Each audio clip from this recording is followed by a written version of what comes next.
Hi everyone, welcome to this edition of Poolside Chats with Jess. I'm here with local lender Chase Hanks with Movement Mortgage, and we are here today to answer a lot of the buyer questions that I get asked often with the mortgage process and how it works. And so we're here today just to kind of talk through some of those burning questions that buyers have about mortgages. I've searched the world and found a magical place to call home.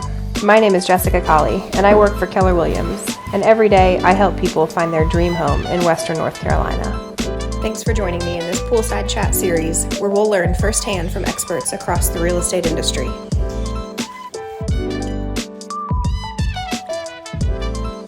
Chase, welcome to the pool. Thank you. This is beautiful. What a nice day to be out here. Yes. So tell me a little bit, Chase, about who you are and who Movement Mortgage is. Yeah. So I am a native of North Carolina. I've lived in Western North Carolina for about over 20 years. I've been lending for as long as that I've been in Western North Carolina. And I just love helping people buy their first home, their second home, investment property, and having them come and enjoy our beautiful mountains. Heck yeah, me too. So Chase, tell me a little bit about the pre-approval process. When should a buyer get pre-approved? How long does the pre-approval last? That's a great question, Jess, and I get that asked all the time. It's really never too early to get pre-approved because there's so many different nuances in qualifying ranges, and especially with credit scores and things that you may not know that's on your credit, and things that we could have time to fix if you got started in the process early. And with regards to income, there's a lot of myths out there about what income can be counted and not. So it's really never too early to get started with the pre-approval process. I have some people who have been shopping for 2 years, and but it's the earlier you get started, the better, so that you know exactly what you are looking to be eligible for, and if there's anything you need to do on your end to get you prepared. Right. And a pre-approval lasts for?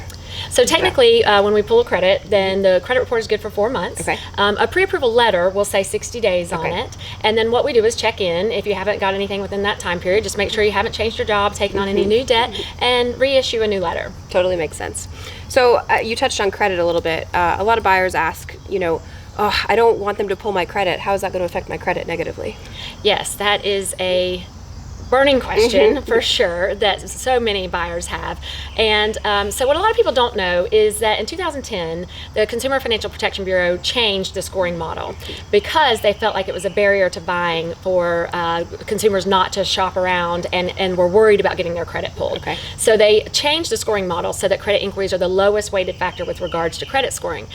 Unfortunately, it's the one people understand the most out of all the 60 different algorithms that go into credit scoring, and so it's one that I think people think affects their credit the most. But it has changed so that it is not it does not affect your credit as much, and there's also a thing called deduplication of like inquiries. So if you apply for, you get your credit pulled at a couple different lenders for a mortgage application, it doesn't affect your score. Cool, that's great news. So what kind of loan programs do you offer? What would be the right loan program for someone, say? Yeah, so mortgage lending programs are as customized as and specific as people are. In general, there's some general terms, but how we structure those loan it really needs to match your financial goals and what your intent is for occupying the home and how long you'll be there. At Movement Mortgage, we offer USDA, veteran loans, FHA, conventional, jumbo, renovation, really run the gamut of the loan programs. And the only things that we don't do currently is land-only financing and home equity lines. Do you do a construction loan? We do a renovation loan, but not a construction from the ground up. But I do have partners that we partner with to offer those. Great. Lots of options. So a lot of buyers also ask, do I have to have 20% down? Does a buyer have to have 20% down? Absolutely not. So you do not have to have 20% down. Most of the government programs require a zero money down or 3% minimum. Great news. We also have conventional loans with 3% minimum down. 5% minimum is also an option for a lot of people. It really depends on your situation, the funds that you have available to work with, what your goals and your intent are, and we'll find a program to match your needs. That's awesome. So does a buyer have to be in their job for 2 years to qualify? Another great question, Jess. So that is another kind of myth in mortgage lending. So if you're a W-2 employee and you have a full-time job or a salary job, then there's no time period for which you have to be in your new job.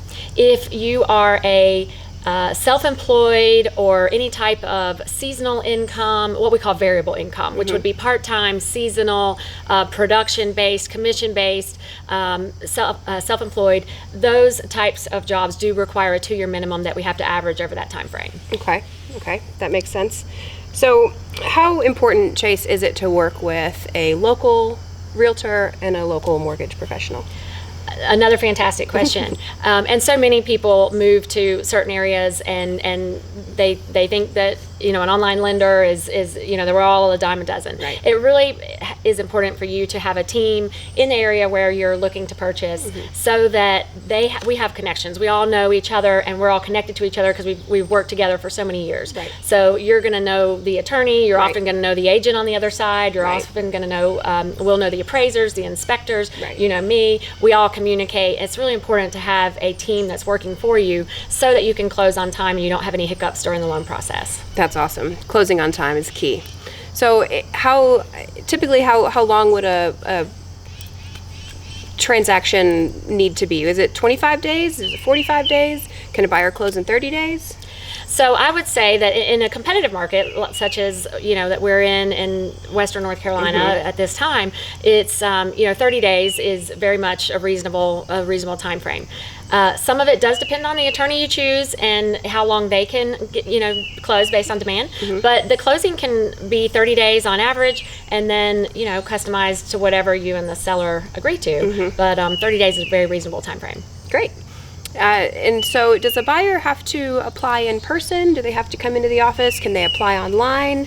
I know technology these days is so advanced. Yes, it is. So I would say that they do not have to come in person at all. We do a lot of things online, especially with people moving to the area from other places, people working remotely and not wanting to come into offices, those types of things. So we do everything pretty much online, or if you are do not want to do online, we can make arrangements to take your information manually over the phone, to meet with you. We customize our process to suit your needs and what you're most comfortable with. That's great. Okay. Jess, one of the things that I get asked all the time is, okay, so do I need to be pre-approved before I start looking at homes? And maybe that's a great thing that you could segue into, because I know it's really important. We want to get you pre-approved so that you're not looking at homes that you can't afford, that you fall in love with, you spend money on inspections and those types of things, and turns out you don't qualify. Right. But how important is the pre-approval process to the realtor? Yeah, so pre-approval is extremely important for us to really know that we're spending time with buyers who are serious and ready to buy, because like Chase said, this market is so competitive, and you get into a situation where there's multiple offers and you love the house, but you can't move forward with an offer because you don't have your pre-approval. So I think that's the most important thing before we start going to look at houses. Get your pre-approval, know your number that you're comfortable with, and then we can hit the ground running and you'll know exactly what you're comfortable with. Part of my job as your realtor, during the transaction, I'm taking care of all the paperwork up front and the offer to purchase and negotiations. And then once we're officially under contract, I will take care of ordering our inspections and lining all that up, and then coordinating with the attorney for closing. But the appraisal is actually taken care of by the lender. So do you want to speak on appraisals a little bit? Sure. Does a buyer need an appraisal? So a appraisal is required as a part of the loan process, and we will take care of ordering that for you and getting all that put in place. Our job really starts, we do the pre-approval for you, work with you on all of those things, and then the formal application starts once you are under contract on a property. So once that happens, that's when we get the ball rolling and everything kind of moves into action. That's when we collect your documentation. That's when we can lock your interest rate. So it's also a common myth that we can't lock your rate until you're actually under contract on a property. And that is when we will order your appraisal, order your title work through the attorney, and we set up regular communication points throughout the process with you, your real estate agent, and the attorney to make sure that everybody's working towards the same closing date and is on the same page with your specific transaction. Closing date brings up another good question. What if the closing date has to be delayed because of the attorney isn't ready? Can the closing date be moved at all? So with a mortgage transaction, there's always timelines and those types of things. So we're looking at, in that case, we can certainly move your closing date. That's not an issue. However, we do have to be mindful of your interest rate lock. So if your rate lock expires at a certain time, then you'll need to work with your lender on what that means and how you can extend that lock in order to get it through your closing date. Awesome. So I hope that answered a lot of your questions with the mortgage process and how the transaction kind of flows from the beginning, getting that pre-approval, a little bit through the process of the transaction, and then getting to the closing table, which is everyone's favorite day. So buyers usually talk to a lot of different lenders. How do they know which one is the right one? That's a great question. I'd say the biggest thing is to ask yourself, did this person take the time to really go through my application and understand my situation, ask me the questions to make sure that they're customizing a loan program that really suits my needs and my financial goals and how long I plan to have this home. The other thing you really want to ask is, does this person care as much about how I spend my money as I do? And that's one of the things that I think really sets a good loan originator apart from another, is the fact that they really care about what your long-term goals are and how that mortgage, which is your largest asset and largest liability, is going to suit your financial needs. And that's what I love about Chase. She has your back. So I encourage everybody to work with somebody who has their best interests at heart and wants to work on your behalf to get you the best deal and the best terms and get you to the closing table, which is the most important part. It's such an honor to get to work with you and your team, Jess, and appreciate all that you do to help support our local community and help bring people and homes into Western North Carolina. Thanks, Chase. So thanks for everyone for joining us today, and stay tuned for the next episode of Poolside Chats with Jess, where I interview another industry professional.